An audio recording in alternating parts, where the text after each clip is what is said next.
Hey everybody, it's me again, Denise Reed, and I am here to make your day better, bring in a little sunshine, maybe a little happiness, because I am fiercely chasing happiness personally, and I hope that you can experience some because you've watched my craziness as I'm going through the 52 lists of happiness or for happiness by Maurea. See, I like to be really high tech for all my peeps that are watching me live. And I'm sorry, I'm just smart tail that way, and you'll just have to get over it because, you know, I believe in having fun.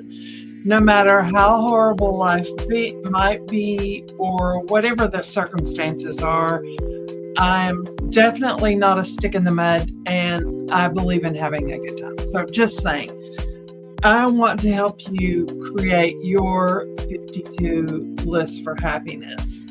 And I hope that you'll take some time and maybe follow along in this almost weekly series. I'm getting in my stride, people.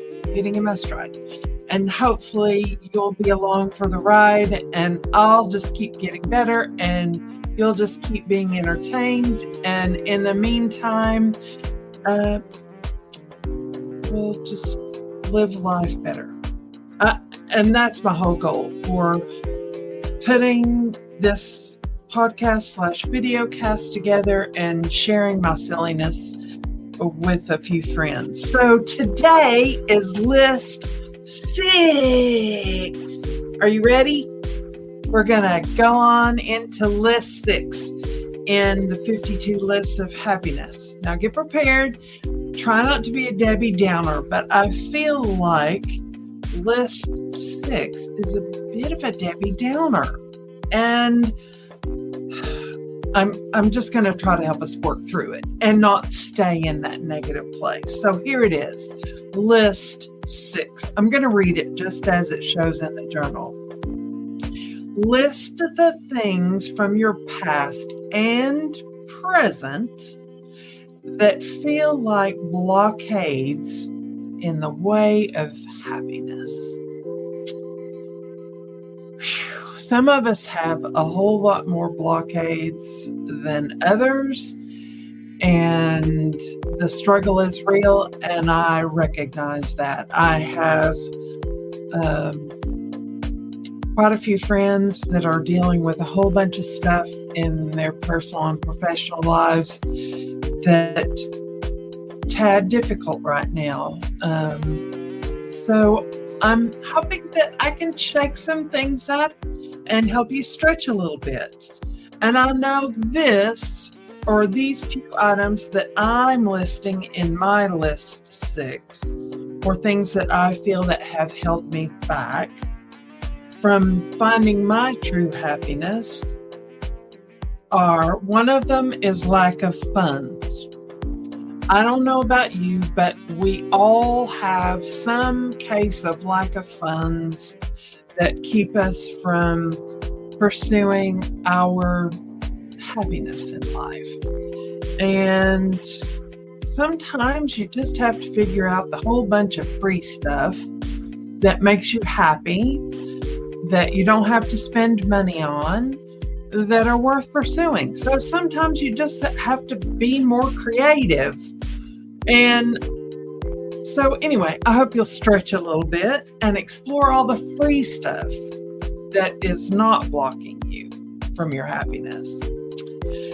All right, here's one of the things that are standing in my path of happiness, and it's my huge amount of responsibility for my own company, the Concierge Office Suites, my extended family members, and health issues and personal issues that they're trying to work through, and my role of responsibility in that, and recognizing that the world does not revolve around me. I know that is a surprise to several people that the world does not revolve around them. Oh, did you sense my sarcasm in that? And those people probably aren't even watching my broadcast, videocast, or even listening to my podcast. So you can just smirk along with me.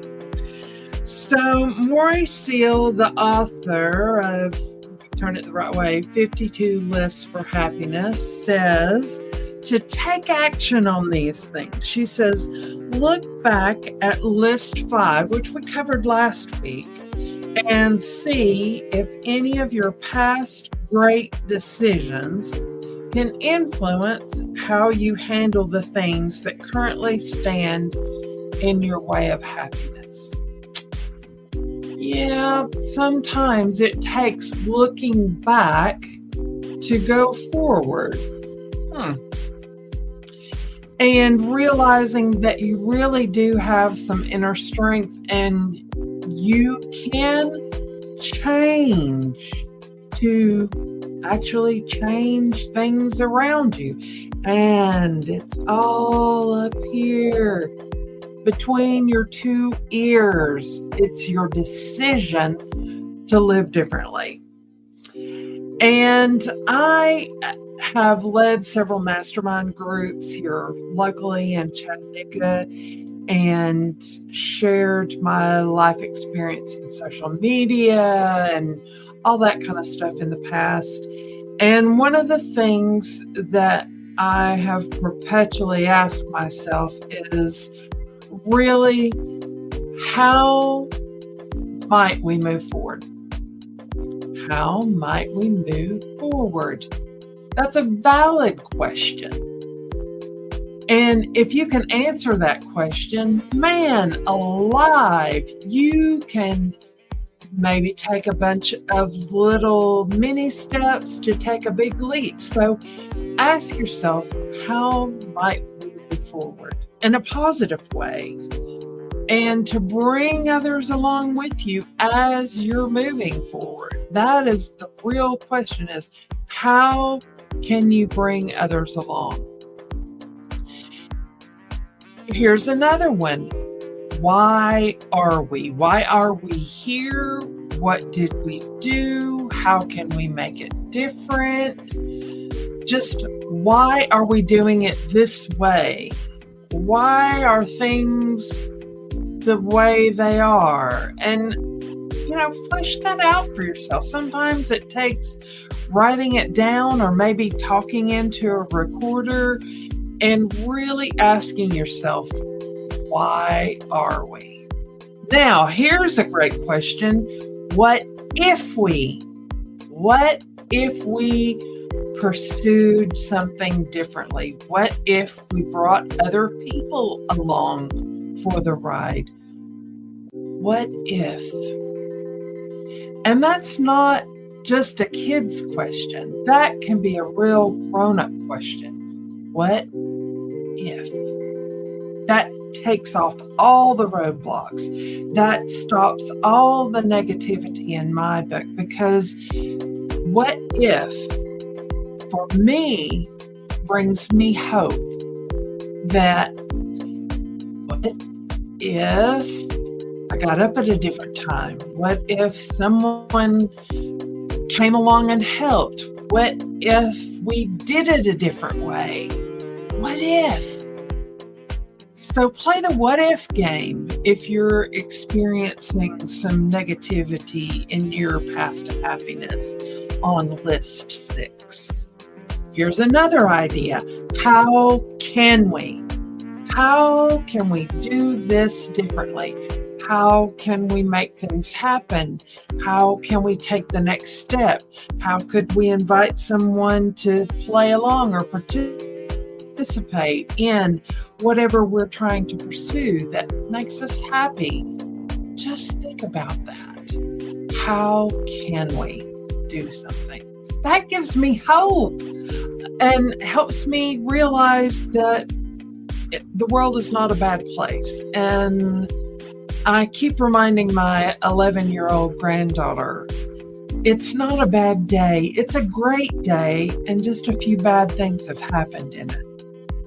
So just remember, it's a great day, and maybe just a few bad things have happened in it. So change that up. How can we make it a better day? Review your previous questions. How might we move forward? Why are we doing it this way? What if we did it a different way? How can we do it a different way? And review what you've explored, asking yourself those questions. All right. How can we ultimately make it better? That's the bottom line. Can we make it better? I think that's fabulous. And then you can do a repeat. Yay! Do a repeat of the whole process. And can you imagine how amazing the situation might be if you looked at all the things that you were perceiving keeping you from your happiness and asked, how might we move forward? Why have we done it this way? What if we did it a different way? How can we do it a different way? And review why we did it a particular way, and then ask, how can we make it better? And with that, you're taking one step forward, one more step forward, and another step forward. And before you know it, you're out of the trenches and you're moving along. It's a great thing. So I hope that I have brought at least a practical way to realize that today is a great day and just a few bad things or sad things happened in it. And you have the power to change because you can change how you're thinking about it. And I recognize that not only in your personal life, but in your business life, you're in control of what happens up here. And don't let anybody else take up space and make you pay rent to their ideas and their concepts of what they think should make you happy, because it's all about you deciding that you're going to be happy. And I am chasing happiness fiercely. And I hope that you recognize that I'm going to drag you along for the race. And I really do hope that you recognize your great day. Maybe just one or two things that maybe aren't so happy, maybe aren't so great. And you take an initiative to change that for yourself. So thanks for dropping by and have a great evening. I'll catch up to you later. Bye.